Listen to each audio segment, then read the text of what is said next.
Hello everyone, Doug Simonian over at New York Metro Weather with your latest energy and ag weather video update. We're actually going to be talking about the overnight European ensembles just because, lately sometimes the GEFS and the GFS guidance in general has just been a little bit misleading with some of the heat that it forecasts and some of the quick pattern transitions it makes. Although, yes, there is still certainly some value to the GEFS, and we're going to still do videos of it. We do want to add a bit more European ensemble analysis to our video collection. So we'll get started by just taking a look at the EPS general pattern and particularly discuss some of the warmer changes it made that go along more with our previous thoughts. So again, the main story really, now that the shortwave trough is weakening, there's going to be one more solid day of rain for the central, well, more so the eastern ag belt into the northeast. But then that trough's going to weaken and we get the giant heat ridge building into the eastern U.S. Big heat in the heartland, into the northeast U.S. in particular.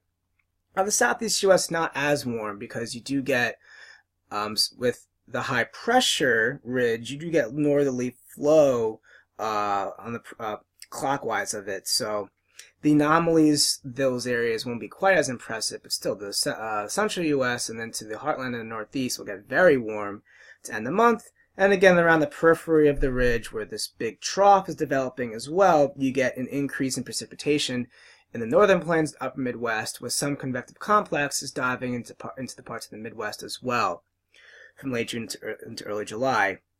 This ridge keeps further amplifying as we head into the latter part of the weekend, into early next week, and the ridge is centered in the northeast U.S. and into southeast Canada. This is a very warm pattern for much of the eastern U.S., but this bigger trough does lead to a bit of cooler weather again into the central U.S. There could be, after a big spike in CDDs, there could be a little bit of a dip in CDDs when you combine this trough with the fact that, yes, although there is still a big heat ridge in the east, it's not as expansive, and you do get still that ridge upper level low couplet, dipole, so to speak, where you get the higher pressures emphasized with the higher height anomalies off of Maine and high pressure here, and then you get low pressure with the upper level low.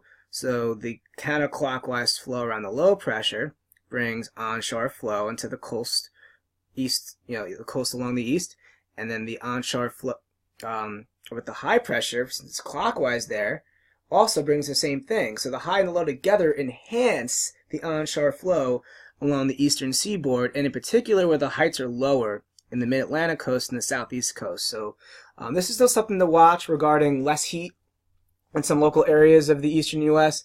But generally speaking, though, this is still a very warm pattern for much of the eastern seaboard and some of the big cities.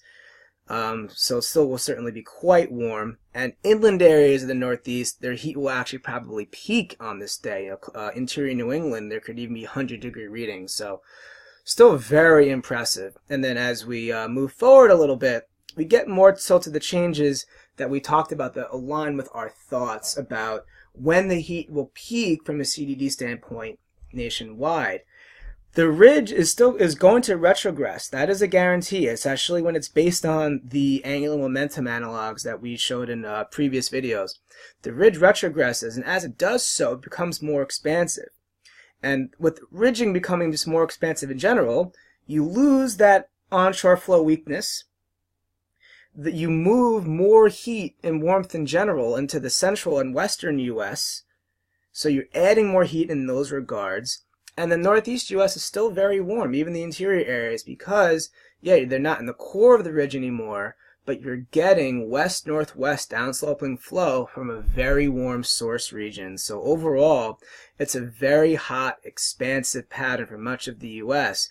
And this is something, again, we've been advertising for a while now, that this, when the ridge retrogresses and expands, this would be when the heat would peak nationwide. Not with the initial ridge spike, but when the ridge expands and retrogresses. And the EPS showed this very strongly, and it made significant trends upward with CDDs throughout the first week of July, and even slightly beyond that as well, because, yeah, the ridge retrogresses more and it does somewhat shrink in coverage, but you still get very high heights, you still get that downsloping westerly northwesterly flow. And you get less troughing in the US as well. So overall, heat can still expand even as the ridge shrinks. And then you still, you get a little bit of troughing, but higher heights still. That's the kind of pattern that we've been expecting for a while now with this retrogression. It's not going to turn to this big trough right away that GEFS is advertising. Yes, you're going to get some troughing downstream the retrogression and some clusters of showers and storms and a couple of cooler interludes. Yeah, but generally it's still a warm pattern through the first week of July, perhaps even through July 10th. And then after July 10th, maybe more towards mid-month, is when you can get a little bit more of a ridge west trough east pattern. But even this look is still somewhat warm. It may still even take a little bit longer to get the truly cool pattern into the northeast and eastern US, but you can generally see a little bit of the transition with more ridging being focused west and a little more troughing being focused east as we head towards mid-month. Let's look at the temperature anomalies.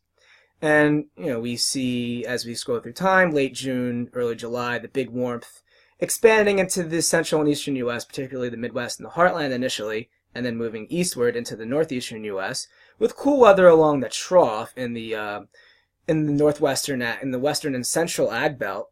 And then as the heat peaks in the northeast, you get more of that cool weather. But then as the ridge retrogresses, again, the heat expands and builds westward and still maintained itself in the northeastern U.S. This is when July 4th and beyond is when we think the CDDs will actually have a secondary peak and maybe even peak further during the retrogression period. Look how expansive this ridge is. Even in yesterday's model update, we talked about the secondary heat surge that could happen before the pattern change. This is what we're talking about when we say that. So it is nice to see the EPS come around to our thoughts. It's probably still not even warm enough for some of these anomalies, but again, it shows that even with the ridge retrograding to the west, you still get that hot northwesterly downsloping flow from the hot source region, and you get that secondary surge of heat. And these types of west-northwest flow patterns can be very hot in some of the northeastern U.S. big cities. So CDDs, they're on their way up through the first third of the month, before we probably will get a little bit of a transition cooler as we head towards mid-month, but generally still a pretty warm pattern. The temperature change from yesterday's run, again, we see in the 5-day increments definitely warmer in the central and eastern U.S. Than the previous run. So certainly a trend that we think makes sense given the pattern progression. And the precipitation percent of normal from a total perspective, we see the 7-day, we see it's mainly focused in the northern plains and the upper Midwest from that trough.